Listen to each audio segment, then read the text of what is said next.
Ang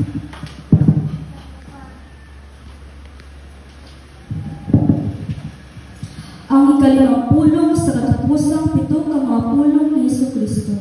Ang ikalimang pulong giuhaw ako. Juan 19:28. Sa ngalan sa Diyos, ang Amahan, ang Anak, at ang Espiritu Santo. Amen.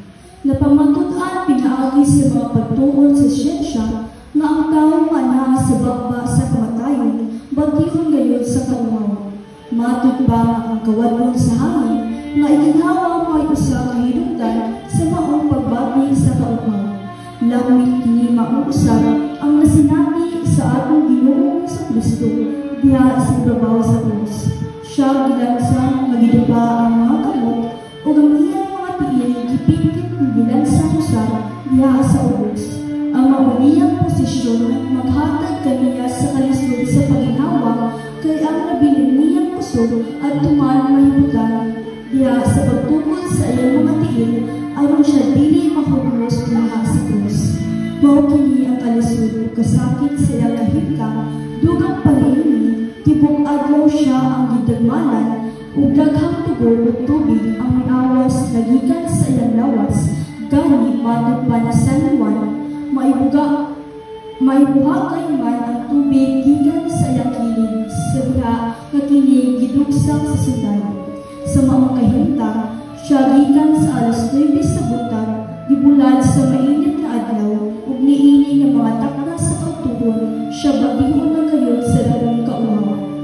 Busa, sa kusog na tingod, gihurot ang nahibilin niyang kusog, siya misinggit sa Panginoon. Giuhaw ako, kinisinggit sa panginahangan sa tubig, kinisinggit sa pagtawag sa tabang, kinisinggit sa pagpanginahangan sa gugma, ug sa pag-amuha sa katawhan nga iyang gialagaran, kinisinggit sa pagpangayo sa katagbawan.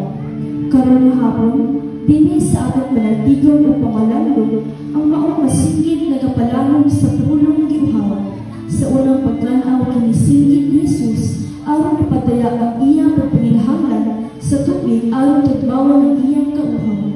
Kauhaw madulot sa kaugas siyang tutudlan, tungod kay wala nay og sinata nga iyang malanghap. Kauhaw madulot sa pagkawala sa daghang tugo ug tubig gikan sa iyang mga saman ug bunog. Kauhaw madulot sa uga niyang lawas gikan sa kainit sa adlaw. Apan sa dugay nga pagtanaw kini nga singgit naghubit sa pagkauhaw ni Jesus sa usa ka butang labaw pa sa tubig. Kini nagahulagway siyang pagkauhaw sa usa ka butang gikan sa katawhan, gikan sa kalibutan. Iyang gibati ang kauhaw sa pagmahal sa kalibutan, iyang gibati ang kauhaw sa paghigugma sa katawhan, iyang gibati ang kauhaw sa pagtubag sa kalibutan, ug katawhan sa mensahe ug sumbalan nga iyang gisangyaw ug gipakita.